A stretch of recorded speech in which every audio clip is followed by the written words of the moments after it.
Protect your DNA. BioPQQ can promote formation of new mitochondria. Infowarsstore.com.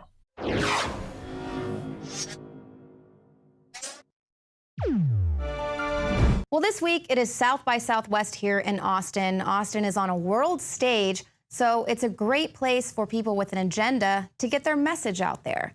And that's why I think this story that's coming out of Austin this week is a little bit suspect.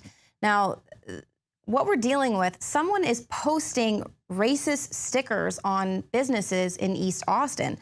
These stickers say that the businesses are exclusively for white people. They go on to say a bunch of other, really abhorrent things, but these are on 6 East Austin businesses. And in addition to these disparaging words, the stickers are using the city's logo. So this gives the impression that they represent the city of Austin and that the city of Austin has some program in place to segregate businesses. Now, obviously, the mayor is not amused. These business owners are not amused. And Texas State Rep Dawnna Dukes as well has chimed in. Now, initially on her own Facebook page earlier today, she said, "Some jokes just are not funny. If this is even a joke at all, it's tasteless." And she suggested that if the shops themselves were involved, they need to be put out of business. So actually calling on people to boycott these businesses.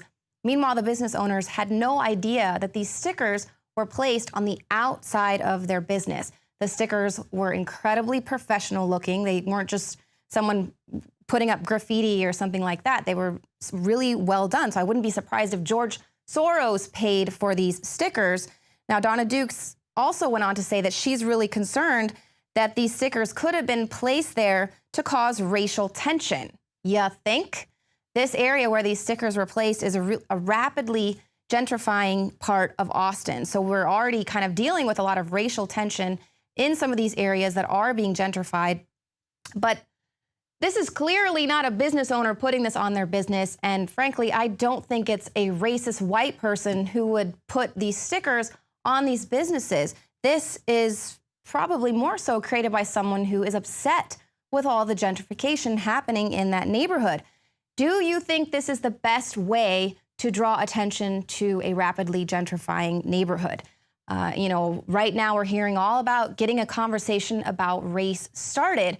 This, however, is even more awkward and negative than Starbucks, who's trying to get their baristas to have conversations about race with their customers. Obviously, that has been getting a lot of backlash online because it's just awkward. I don't want a white privilege latte at Starbucks. I don't need a lecture when I'm going to get my coffee. And this whole sticker thing it's very negative. It's basically kind of saying, you're racist, and I say that you're racist, and now you need to prove that you're not. Similar to the Black Lives Matter protesters, once again, they are targeting white people at brunch.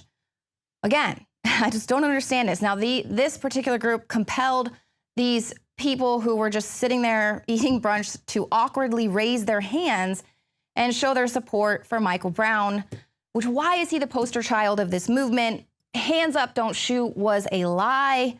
Why are you targeting white people at brunch? I do not understand. That's the thing. It's like anyone says anything about Obama, you're immediately labeled a racist, and then you have to prove that, well, no, you're not racist. And so that's how this whole new movement is going, is to just throw that word out there, and then it's up to you to prove that you are not racist. But you can't because, if you're white, then you are. It's kind of like if you have a penis, then you're sexist. It is what it is. Now, last week, Obama joked about being Kenyan, but earlier, Charlie Sheen tweeted basically the same thing, and he was attacked. He was called a racist. So Sheen criticized Obama for spending more time on the NCAA bracket picks instead of attending funerals of dead U.S. soldiers. A lot of people were really upset about that. And I mean, President has done that quite a few times. He talks about someone being beheaded, and then he goes off and plays a round of golf.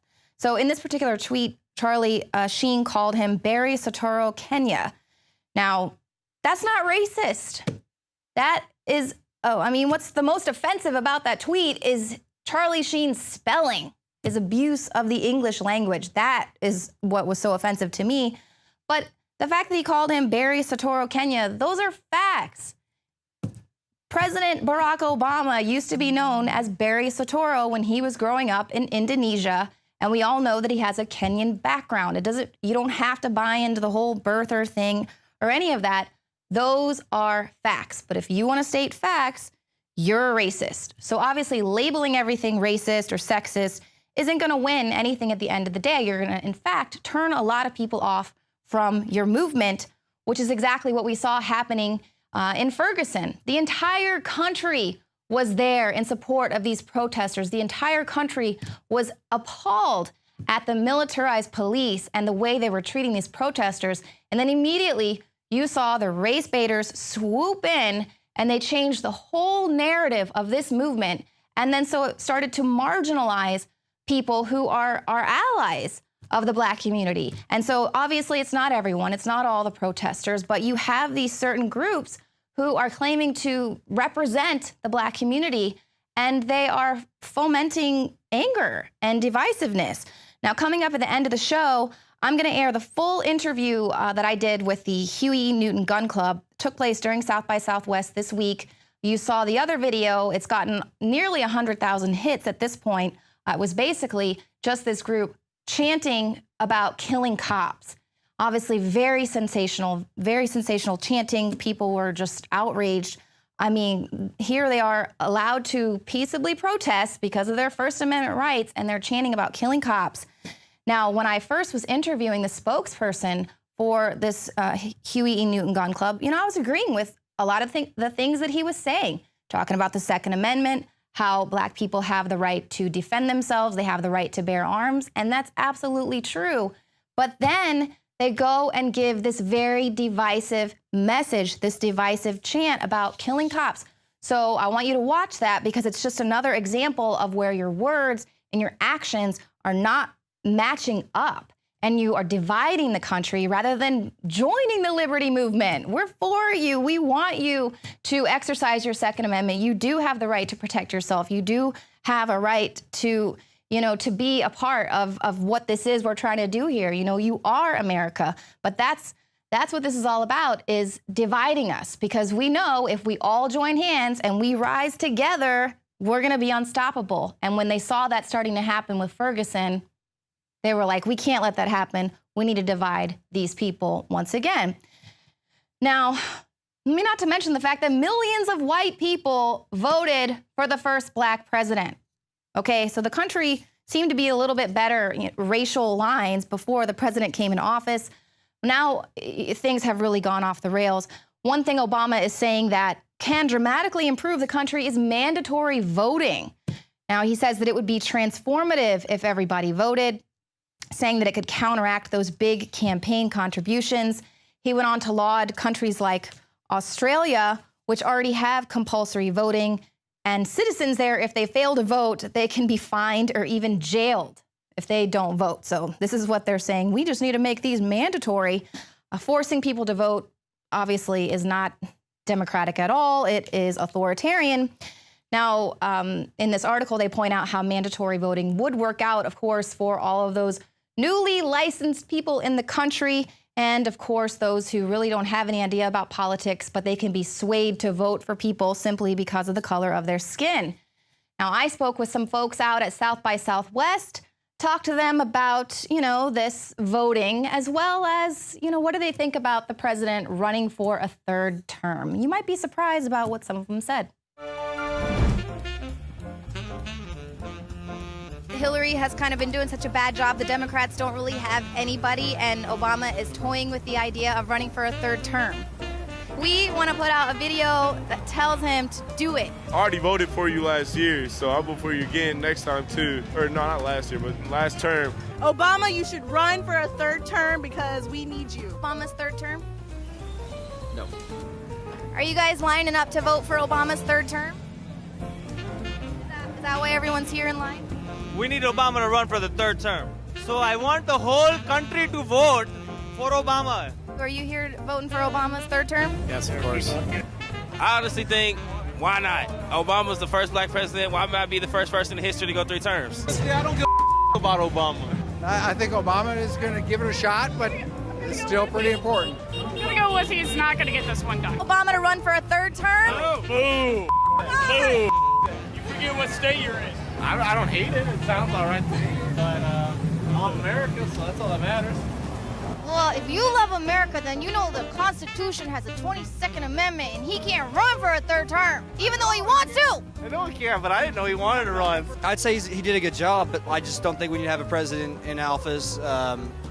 You know, if we were to limit to like 4 terms, that wouldn't be too bad. Third term. Make it happen. Boom. Boom. Obama, run for a third term. We really don't want him to, so. Do I think he can make it happen? Yes. Do we care about the amendments? Or the Constitution? Yeah, again. I don't think it's an option, so I think we're okay. Obama third term! It's for the kids. For us. No, I do not want that man for a third term. Our government can go ahead and burn itself down before I do. Are you gonna vote for Hillary? I ain't voting for any of them. That woman doesn't need to run either. You're gonna vote for Bush? I ain't voting for none of them. You can't do that. Why? You can only do 2 terms. We just gotta do away with that pesky 22nd Amendment? Don't think so. Yeah? 4 more years? Can't do that. Sorry, I'm pro-America. There's a reason that Hillary Clinton is not up for the third in charge of the United States. He has signed a lot of executive orders, and this is something that he thinks that it could be fun to kind of mess around with the amendments, and people want him to run for a third term. The Democrats have no one. That may be the case, but, you know, the Constitution's kind of important. If you don't vote for Obama for a third term, you're voting for Bush or Hillary, so. Well, like a different Bush? Yeah. Oh. Baby brother Bush. Sounds like a triple lose situation to me.